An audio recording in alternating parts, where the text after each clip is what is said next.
Good morning and welcome to Morning Movie News. Now, all this week we have had comic book free movie news, which some of you even commented on. But yesterday the comic book movies came back with a vengeance, and today we have nothing but comic book movie news. Although I guess Star Wars isn't comic book movie news, so I guess 2 out of 3. But that ain't bad. And leading the charge, as usual, is Warner Brothers, who seem to be better at making headlines than they are at making movies. So the big news yesterday obviously was that they announced the official title for Batman vs. Superman. Now there was some speculation it would be Superman versus Batman, and we thought that maybe that was because this was supposed to be the Man of Steel sequel, so at least give him first billing.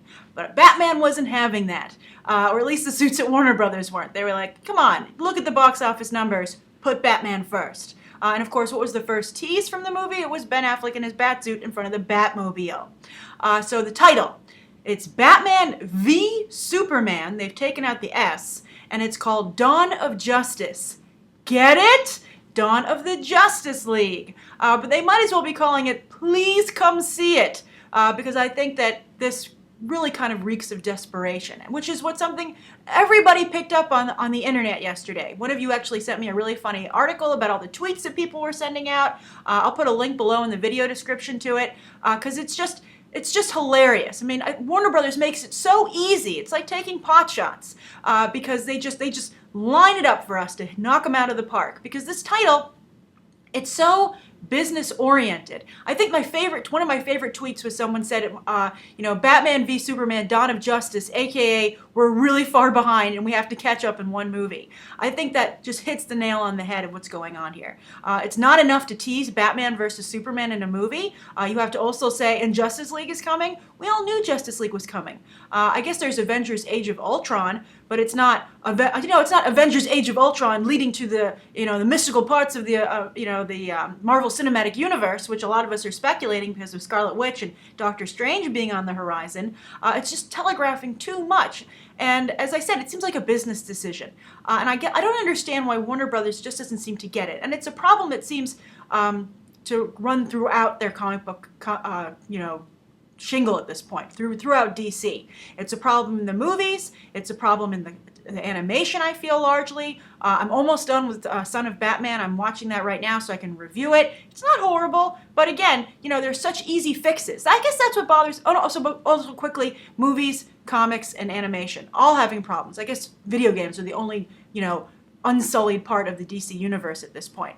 But I think the thing that's so frustrating is these seem like such easy fixes. They're such stupid mistakes. I think that if you had gone to any small group of fanboys and polled them, Warner Brothers could have gotten a car from their lot, driven to Golden Apple Comics out in Los Angeles, and been like, hey, what do you think of this title? And they would have known immediately not to use it. And I guess we'll just have to see what we get. I think that it's not a good precedent to be set that people just love to make fun of this series of movies already. I think they need to nip this in the bud, and they're only fueling the flames. So we'll see what happens. I think at the very least, Snyder will give us some good action sequences, so I guess that's the silver lining there. And I am curious to see what Ben Affleck does in the role of Batman. But I feel a little bit bad almost for everybody involved with this film, because I genuinely think, Ben Affleck, for instance, really wants to make a good movie. I think Jesse Eisenberg, the guy could have taken a lot of other roles and, sold out, but he doesn't. He wants to make good content. And so I think he obviously feels there's something interesting he can do with Lex Luthor. Henry Cavill certainly is trying hard. He did a very good job in Man of Steel. I think, he was one of the brightest spots of the film. Yeah, all of these actors are kind of like damned if you do, damned if you don't. You're involved in potentially one of the biggest turkeys of all time, but how can you say no to this kind of movie? Because it should be really good. Also the other thing I like, though, is that they said in the press release they're going to have a global release. And they didn't say they were moving the date, by the way. I'm telling you, this movie is not moving. It would be too embarrassing, and they're already embarrassing themselves enough. Batman v Superman isn't moving. By the way, someone else's funny tweet was, I didn't see Batman versus Superman 1 through 4. I thought that was great. Really, really some very clever jokes out there. But it's not moving. There's no way it's moving. And I think it's great if it had a global release date. This has been annoying a lot of us the world over, that some of us get the movie before the other. There's spoilers. And also, it's not fun to be late to the party, as I've said a few times here. Nobody likes having to see a movie a week after everybody else saw it. It's like you missed the boat in terms of the hype. And so I think that it would be great to see this movie truly open globally. And it'll be an interesting experiment for Hollywood. And I think this is a great movie to experiment with. They're also probably opening it globally because they don't want anyone to have word of mouth. They want to, minimize that as much as possible. So if everyone goes opening weekend, I'm sure The Amazing Spider-Man 2 is like, maybe we should have opened globally. It's really, and Godzilla to some degree. We'll see how that goes forward. I know some of you really like it, but I know some people also really hate it. So I'm very curious to see what happens there. But Batman v Superman, that's the title. I think it's really bad, and I think that it's just... it couldn't be a better example of what's wrong with the way Warner Brothers is making their DC movies. I want them to succeed so badly. I'm not a DC hater. I love DC Comics, but it's almost impossible to read them or enjoy them these days, and it's sad because I miss what I loved. All right, so that's the first story of the day. The second story, Star Wars. There are Star Wars comics. It's kind of in that general region. But Star Wars actually did something really nice yesterday. They announced a charity program, and it's called Force for Change. A good pun, unlike the one coming out of Batman v Superman. And basically, J.J. Abrams did a video, and he said, we would like you to go to, it's almost like they made their own Kickstarter, and we'd like you to go and donate money to UNICEF. Great cause. And then just like a Kickstarter campaign, depending on how much money you donate, you get a certain number of entries in this contest I'll mention in a moment. So for instance, like $10, you get like one entry or something, and then next you get 5 entries, etc., so on. And they also give you some kind of Star Wars specific swag, something cool for your money, which I think is great. I think this is a great way to raise money, and of course this is something that Kickstarter opened the door to. I think Indiegogo is also another site, but this is just a great way, and it just shows if everyone gave $1, you could make hundreds of millions of dollars. And so I think that's very exciting. I'm going to go and give money today, and I suggest you do as well. The link is in the video description.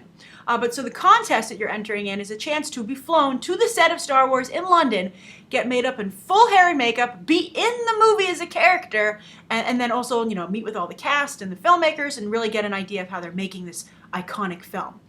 And I think it will be iconic because that's the other thing that got people excited about this video. Not just that it's a great cause, and I think it's a good use of the Star Wars popularity, using it truly as a force for good, a force for change, but what J.J. Abrams was standing in front of, both in terms of set design and character special effects, was very exciting. It looked like he went back in time and stepped onto the set of one of the original Star Wars films. Not the prequels, but George Lucas's original 3. And that's very exciting to see. And people were also excited about the character because it was a practical special effect. One of the problems with the prequels is that George Lucas pretty much went full CGI. And you lose something. Not only does it not fit with the original movies, which used a lot of puppetry, from Jim Henson, and of course, Frank Oz, a big Henson person, was Yoda. You lose that continuity of tone and feel, but also, it just seems, it doesn't have the warmth that I think that a puppet does. And I loved the puppet that they had. It was very Jim Henson-y. The only problem with it is that they need some kind of glove for that person because you could clearly see it was a human hand. But it looked really good, and it just took you right back. And as you'll see later today with my X-Men reviews, I think that being able to take the audience back to right where they were when they loved this movie is very valuable. It's not the whole thing, and I don't think that's the whole thing with X-Men. There have to be other ingredients, but this is a vital one. And I think that's one of the reasons that Indiana Jones and the Kingdom of the Crystal Skull didn't work, because that Indiana Jones movie just changed so many levels at a fundamental basis, giving him a family. For instance, the thing that took me out of the movie was when they found that artifact, and Indiana Jones, his son, I think he said his son could take it or something. I don't know. There was some question as to whether or not they could take it, and I was waiting for Indiana Jones to say that belongs in a museum, and he never did. And I noticed it, and I think that we as fans so love these movies and have seen them so many times, countless times. Not even there have been a couple of them, but we've watched each one multiple viewings, that we are very aware of what these characters should do and how they should act, and you have to get it right. So here's to J.J. Abrams, who looks kind of like a young George Lucas, actually. So there's some continuity for you right there. So I think this is a wonderful thing, both for the franchise in terms of doing some good and what it signals for how this movie is going to come out. I'm very excited. Of course, we would love to see this succeed.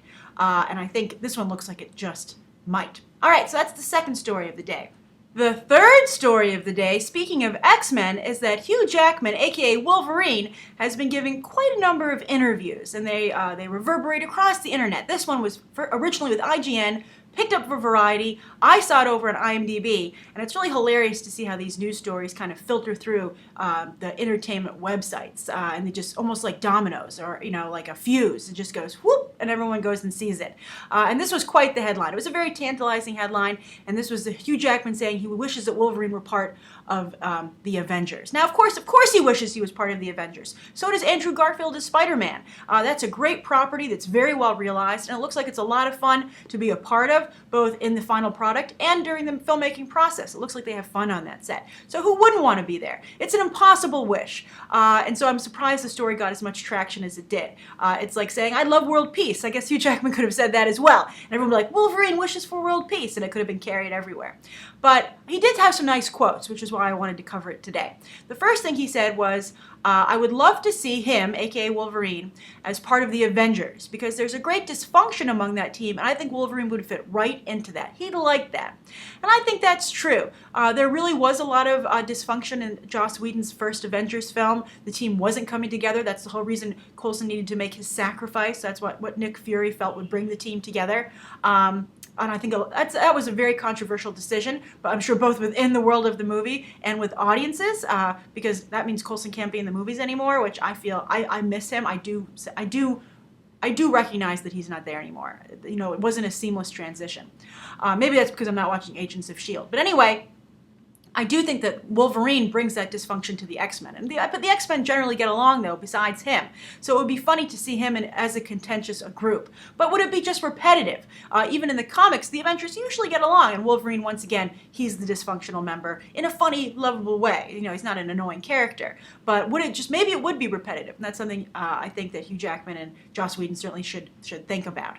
But who wouldn't love to see Wolverine fighting alongside the Avengers? It would be just like the comics, because both Wolverine and Spider-Man are crucial members of the team. And of course, so many people said it was weird to have, the Avengers fighting in New York, and you're like, where is Spider-Man? He never really leaves New York. And I guess maybe unless Peter Parker's had some kind of scientific experiment gone wrong and he's in a different time zone, as they sometimes do, or timeline.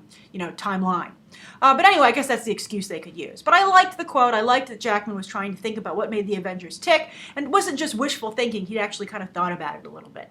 The other thing he said was he would love to see Wolverine and the Hulk fight. And I thought that was great, because it was not only a fight we'd all love to see, but it was a really nice reference to the first appearance of Wolverine fighting the Hulk.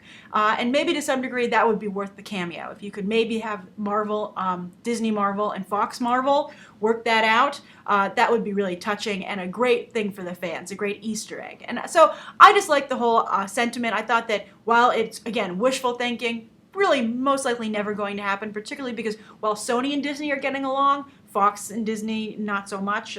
Disney would like their properties back, and they're never going to get them. Fox will never let them go. So it's almost like, the Avengers and the X-Men are children of divorce. And so they know each other exists, but they just really can't together, at least not right now.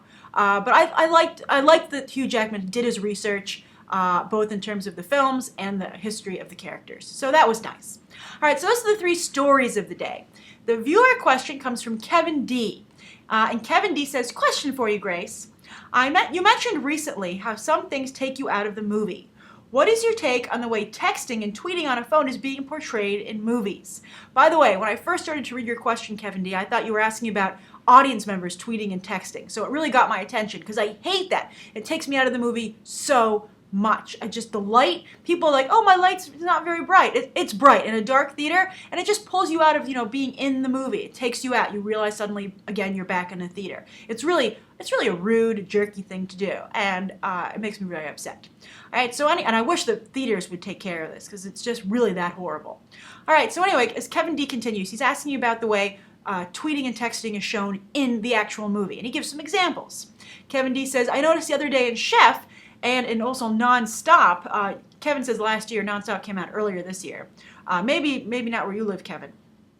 But Kevin said that they are doing pop-up like boxes on screen so we can see the text. Taking a realistic scene and digitally dropping in such a pop-up box can really take me out of the scene, says Kevin. How about you? And do you think this practice will only increase? Smiley face. Great question, Kevin. I have to say I like it because I think that texting and tweeting have become such a big part of our everyday lives that how can you not portray that in a movie? You know, they aren't still using payphones and, you know, giant cell phones or, you know, dial-up phones, you know, rotary phones, I guess is the right term. This is the way people interact. And sometimes people talk only via text. You know, a lot of people don't call anymore. People don't actually talk on the phone. And tweets are a big part of the conversation, what's trending. And as I haven't seen Chef yet, but obviously in the trailer, that's a big moment for the character. You know, he sends that tweet and it changes the course of his life and his career. So, you know, you have to include those things. You can't leave out that kind of technology. It's not really like Facebook, although I thought that, for instance, Don John did also a great job of using social media and integrating it into the movie in a very realistic and relatable way. But I actually really like the way they're using tweeting and texting. It doesn't take me out of the movie at all. It allows me to, it's like you're reading the text over that character's shoulder. And I much prefer that than a shot of the actual phone literally over the character's shoulder. I think in Nonstop it was very effective. I think it was cool in Chef in the trailer, at least when I saw it, and it doesn't take me out of the movie at all. I think it's actually a very creative solution to showing that kind of talking and interacting in a movie where, you know, you can't really get that close with the character. So I love it. I think it's great. I think it's a great job, a great choice. It is very stylistic. I don't know if it's going to become the norm, how everyone's going to show tweets and texts. I will tell you a movie that did take me out of it. Neighbors, when they did the phone chats, that's the movie. When they did the FaceTime chats on the phone and they showed the phone a little bit on the side, I didn't like that actually. That did take me out because it didn't seem like I was reading a text over a character's shoulder. It did seem like a pop-up to me. It didn't seem realistic. I really wish that, why do that instead of cutting to the character? That was a case where it wasn't necessary. If they're talking face to face, we have the ability, unlike the characters in the movie, to go to that location as the audience with the movie. So that's fine. But with texting and tweeting, you know, that takes place in the digital space, so you need to portray it digitally. You know, that's where the conversation is. So that's my answer to your question, Kevin D. I'm very curious to how everybody else feels about this because I don't think it's going away, as because we're tweeting and texting more and more. It's only getting to be a bigger part of our lives. I like tweeting with you guys, by the way. So that's my answer. Everybody, please leave down below what you think of Kevin's question. And also write down below what you think of today's 3 top stories. Let me know what you'd like to see covered tomorrow and any questions that you might have. Thanks for watching. Bye.